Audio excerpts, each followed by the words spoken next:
आज हम बात करने वाले हैं मध्य प्रदेश पुलिस आरक्षक भर्ती 2025 की सबसे बेस्ट बुक जो कि चक्षु प्रकाशन की है, जिसमें जीडी और रेडियो ऑपरेटर दो प्रकार के पदों के लिए भर्ती निकाली गई है, जिसमें संपूर्ण गाइड के साथ साथ प्रैक्टिस सेट भी चक्षु प्रकाशन द्वारा तैयार किया गया है, जो कि लेटेस्ट अपडेटेड है दोस्तों आप लोगों के लिए। जिस प्रकार से प्रीवियस ईयर में पूछे गए, जैसे 2023 में देखेंगे आप लोग शिफ्ट 1 में सामान्य ज्ञान में किस प्रकार के प्रश्न आए, यानी लेटेस्ट भी प्रश्न होंगे, साथ ही साथ जो प्रीवियस ईयर है वो सारे प्रश्न होंगे, और आपको इसके साथ ही संपूर्ण स्टडी गाइड भी मिलेगी दोस्तों, जो कि आप जो है डिस्क्रिप्शन में दिए गए चक्षु प्रकाशन की लिंक या फिर आप जो है फ्लिपकार्ट, अमेजॉन, स्नैपडील में जो कहीं से भी आप जो है चक्षु प्रकाशन की मध्य प्रदेश आरक्षक गाइड और प्रैक्टिस सेट दोनों मंगा सकते हैं और अपनी तैयारी को मजबूत कर सकते हैं।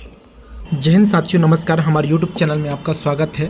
और आप लोगों के कमेंट्स थे लास्ट टाइम मैंने जो वीडियो बनाया था कि सर रोजगार पंजीयन अनिवार्य होगा या नहीं, क्योंकि अभी जो MP पुलिस की वैकेंसी निकली है, लास्ट टाइम हमने देखा था कि रोजगार पंजीयन ना होने के कारण, यानी जो जीवित रोजगार पंजीयन कई लोगों को क्या होता है एक्सपायर हो जाता है, तो उसके कारण से भी कई लोगों को भर्ती में होल्ड कर दिया जाता है, बाहर कर दिया जाता है पूर्व की भर्तियों में। इस बार MP पुलिस की भर्ती में क्या ऐसा होगा, कमेंट्स थे तो मैंने उसके लिए वीडियो बनाई। ये रूल बुक है आप लोगों की, आप जाएंगे 15 नंबर पर जहाँ पर चयन के बारे में लिखा है कि चयन के लिए क्या क्या आप लोगों की जो है शर्तें होंगी। दोस्तों देखिए, जब आप पेपर में बैठेंगे, आपका अगर चयन हो जाता तो आपको शारीरिक दक्षता प्रमाण पत्र के लिए समस्त मूल्य प्रमाण पत्र जो है आपको बुलवाए जाएंगे, जहां पर आपका जो है इसका परीक्षण किया जाएगा। या मतलब ये पहली तो आपकी मुख्य परीक्षा होगी और द्वितीय होगी आपकी शारीरिक दक्षता परीक्षण। जब आप इन सब में सफल हो जाएंगे तो आपको जो मेरिट लिस्ट के हिसाब से प्रमाणित सूची देखेंगे और आपको वहाँ पर बुलाया जाएगा।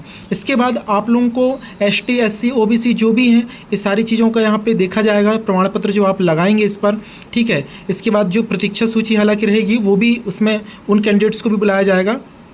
इसके बाद जब दस्तावेज में जो प्रमाण पत्र प्रस्तुत करना है आप लोगों की, कौन कौन से दस्तावेज ले जाना है, क्योंकि मेन दस्तावेज ही प्रमाण पत्र सत्यापन हो गया, मतलब सारी चीज़ कंफर्म हो गई। क्योंकि आप पहला चरण तो गुजरेंगे परीक्षा से, दूसरे चरण में आप फिजिकल टेस्ट से गुजरेंगे, और तीसरा रहेगा आपका डॉक्यूमेंट वेरिफिकेशन, जिसमें आपके 10th की मार्कशीट लगेगी। इसके अलावा जो भी आप सेक्शन डॉक्यूमेंट लगाते हैं वो भी, और यहाँ पर आपका ST SC OBC जो भी सर्टिफिकेट है, EWS वगैरह का जो भी आप फ़ायदा लेना चाहते हैं, जाति वगैरह का जो भी है, तो यहाँ से आप उस नियमावली के अकॉर्डिंग ग नंबर पे वो आपको देखना पड़ेगा। अगर स्वयं सेवक नगर सैनिक हैं आप, उस पर आप आयु की छूट ले रहे हैं तो वो लगाएंगे आप लोग ग नंबर पे, ठीक है। इसके अलावा ये देखेंगे आप लोग, सारी चीज़ें आप लोगों के सामने लिखी हुई हैं बिंदुवार। अंतर्जातीय विवाह वगैरह, पूर्व से नियोजित भूतपूर्व सैनिक है, विक्रम पुरस्कार है, विवाहित है तो बच्चों का प्रमाण पत्र लगाना पड़ेगा, बच्चों का जन्म प्रमाण पत्र, ठीक है। यात्रा वगैरह जो भी आप लोग जो है अनुसूचित जाति, अनुसूचित जनजाति या मध्य प्रदेश के जो पिछड़ा वर्ग है, वो बैंक पासबुक के प्रथम पृष्ठ की फोटोकॉपी भी लेकर के आएंगे, अगर आपको किराया भत्ता रिटर्न चाहिए तो। इस तरीके से ये सारे डॉक्यूमेंट्स आपको लगेंगे। तो अंतिम जो चयन होना है वो सबसे पहले आरक्षक GD के लिए जो है शारीरिक दक्षता परीक्षण, उसमें जो न्यूनतम अंक लाएंगे उन लोगों का जो प्रथम चरण में लिखित परीक्षा होगी और जो द्वितीय चरण में शारीरिक परीक्षा होगी, इन दोनों के योग के आधार पर जो है अंतिम फाइनल चयन होने वाला है। यानी आप लोगों का रिटर्न एग्जाम और दोनों का, यानी फिजिकल एग्जाम, दोनों एग्जाम का जो फाइनल नंबर इसमें जोड़े जाएंगे, पहला पॉइंट। दूसरा पॉइंट ये रहेगा, जब आपका मेरिट बन जाएगा तो आपके जो है समस्त मूल्य प्रमाण पत्र होंगे वो आप लोगों के जो है चेक किए जाएंगे, परीक्षण किया जाएगा। इसके बाद जो है जो सफल होंगे उन उम्मीदवारों की जो है मेरिट सूची तैयार की जाएगी। तो ये सूची जो है फाइनल सूची कहलाएगी, जिनका जो सत्यापन हो जाएगा। और फिर लास्ट में होना दोस्तों आप लोगों का चरित्र सत्यापन, यानी किसी प्रकार से कोई अपराध तो नहीं है या आपका कोई मुकदमा तो नहीं चल रहा है, तो ये जो है डॉक्यूमेंट आप लोगों को देने होंगे। और इसके बाद फाइनल आपकी नियुक्ति की जाएगी 3 वर्ष की परीक्षा अवधि के लिए। जैसे आप 3 वर्ष पूर्ण कर पाएंगे आपको 100% वेतन भी मिलेगा।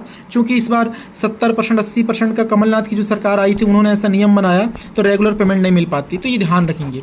तो ये सारी चीज़ें हैं। तो मूल्य जो रोजगार पोर्टल में आपका पंजीयन होना अनिवार्य नहीं है, बट आप करा लीजिएगा। जब फॉर्म भरेंगे तो आपसे मध्य प्रदेश रोजगार पंजीयन का जो नंबर है वो मांगता है आप लोगों के एग्जाम फॉर्म पे, तो वो आपको ज़रूरी है, वो चीज़ करिएगा। लेकिन मैंडेटरी कहना चाहिए, बिल्कुल अनिवार्य हो, सिलेक्शन से बाहर कर दिया जाएगा, ऐसा कुछ भी नहीं है। बट ये है कि आपके पास पर्याप्त टाइम है। अगर आपका एक्सपायर होने वाला है तो क्यों हम कोर्ट केस के चक्कर पे उलझें, आप रिन्यू करा लीजिएगा।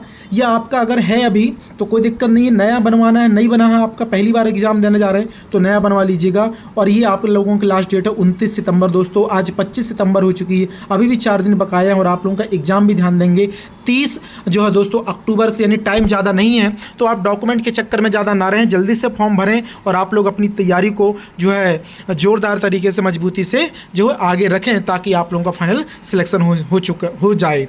और आप लोगों का जो कमेंट था वो मैंने आपका जवाब दे दिया। दिया जो है रोजगार पंजीयन के लिए। ठीक है, तो वो करा लीजिए आप लोग और उसमें लगा दीजिए फॉर्म भरते समय, और जिसका नहीं है वो रिन्यू करा लीजिएगा। जय हिंद, मिलते हैं नए अपडेट के साथ नए वीडियो में।